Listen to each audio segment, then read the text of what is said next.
നമ്മളെപ്പോഴും പറയാറുണ്ട് ഒരു കാര്യം ചെയ്യാനുണ്ടാവുമ്പോൾ ഗോൾ സെറ്റ് ചെയ്യണം എന്നുള്ളത്. അപ്പൊ ഈ ഗോൾ സെറ്റ് ചെയ്യുമ്പോൾ ചില ബ്ലോക്കുകൾ നമ്മളിലേക്ക് വരാറുണ്ട്. അതൊന്ന് വിശദമാക്കി തരുമോ? പ്രധാനമായിട്ടും 3 ബ്ലോക്കാണ് ഉള്ളത്. അതായത് ലാക്ക് ഓഫ് ക്ലാരിറ്റി ആദ്യം വരുന്നത്. എന്ത് വേണമെന്നതിനെ കുറിച്ച് കൃത്യമുള്ള ഒരു ക്ലാരിറ്റി വേണം. അപ്പോൾ അതുണ്ടാകുമ്പോൾ നമുക്ക് പെട്ടെന്ന് നേടാൻ പറ്റുന്നതാണ്. അതിന് കൂടെ വരുന്നതാണ് ലാക്ക് ഓഫ് മോട്ടിവേഷൻ.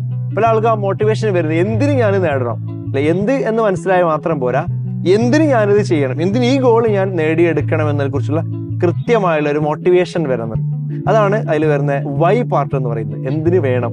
മൂന്നാമത് അതിന്റെ കൂടെ തന്നെ വേണ്ടത് ലാക്ക് ഓഫ് പ്ലാനിങ് ആണ് കുറെ ആളുകളുടെ പ്രശ്നം. അതായത് നല്ല രീതിയിൽ പ്ലാൻ ചെയ്തുകൊണ്ട് എങ്ങനെ നടപ്പിലാക്കണം എന്നുള്ളതിനെ കുറിച്ച് ഒരു വ്യക്തമായുള്ള ധാരണ വേണം. പ്ലാനിങ് എന്ത് ചെയ്യാൻ പലപ്പോഴും മാറാം, ഫ്ലെക്സിബിൾ ആവാം. പക്ഷെ എന്ത് ചെയ്യും, എന്നാൽ നമ്മൾ കയ്യിലൊരു പ്ലാൻ, ഒരു ഗോൾ നമ്മൾ ഉള്ളിൽ ഉണ്ടായില്ല, എങ്ങനെ എന്നതിനെ കുറിച്ച് ധാരണ ഉണ്ടായി കഴിഞ്ഞാൽ നമുക്ക് നേടാൻ പറ്റും. ആ 3 കാര്യങ്ങളാണ് lack of clarity, lack of motivation, lack of planning. ഇതാണ് 3 ബ്ലോക്കുകളായിട്ട് ഏറ്റവും പ്രധാനപ്പെട്ടത് ഞാൻ മനസ്സിലാക്കുന്നത്.